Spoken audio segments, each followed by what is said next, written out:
Dr. Ben Aris, who is the editor-in-chief of BNE IntelliNews. He joins us from Berlin. Ben, thank you so much indeed for your time. Have we reached the point where external actors possibly will have the greatest influence on what's happening inside? You've got the presidents of Russia and Belarus meeting in Sochi right now as we talk, and then you've got the EU putting pressure, threatening sanctions. Now the UN Human Rights Council saying it's going to get involved.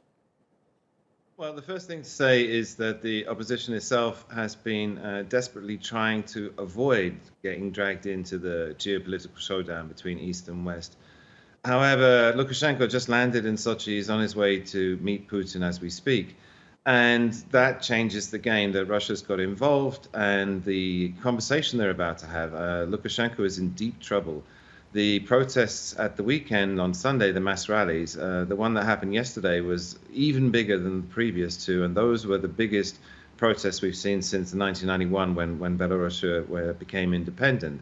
So Lukashenko's in deep trouble. He's holding on by his fingernails to power, and he desperately needs Russia's help.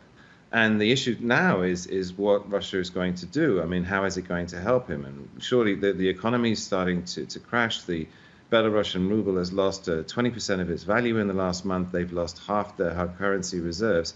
So the first thing that Putin can come up with is money. But on the table at the discussion today is a much deeper integration between Russia and Belarus. They're talking about this union state deal. It's going to be some sort of copy of the Eurozone with borderless movement of capital of goods, and also possibly a currency union where Belarus will abandon its money and adopt the Russian ruble. As for the EU, what they can do about all of this, I mean, they're putting what pressure they can, but to be honest, the EU doesn't really have any leverage. There's no European investment, there's no IMF program, there's no aid, there's no loans. And so there's very little that the EU can do other than protest and threaten Russia with sanctions and Belarus with economic sanctions. But then that, again, just hurts the people, and it's the people here we're trying to support who are the driving force of this revolution. So where does that leave the opposition in terms of the council that Svetlana Tikhanovskaya, the defeated candidate in that election on August the 9th, has tried to set up to try to implement some sort of change?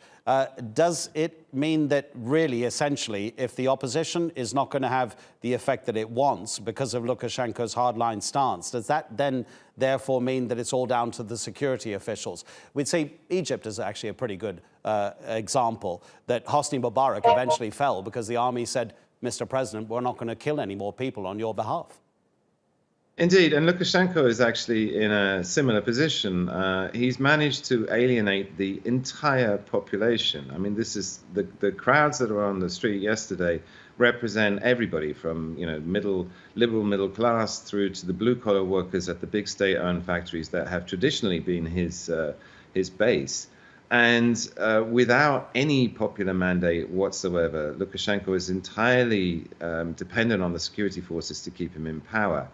And the opposition, they're just taking the line, they're sticking to their guns. Tikhanovskaya just issued a statement just about half an hour ago saying to Putin that any deal, any agreement that you sign today with Lukashenko is illegitimate. He's not the legitimate president of the country, and that any deal that is done between Russia and Belarus needs to be approved by the new parliament after the fresh elections that they're calling for.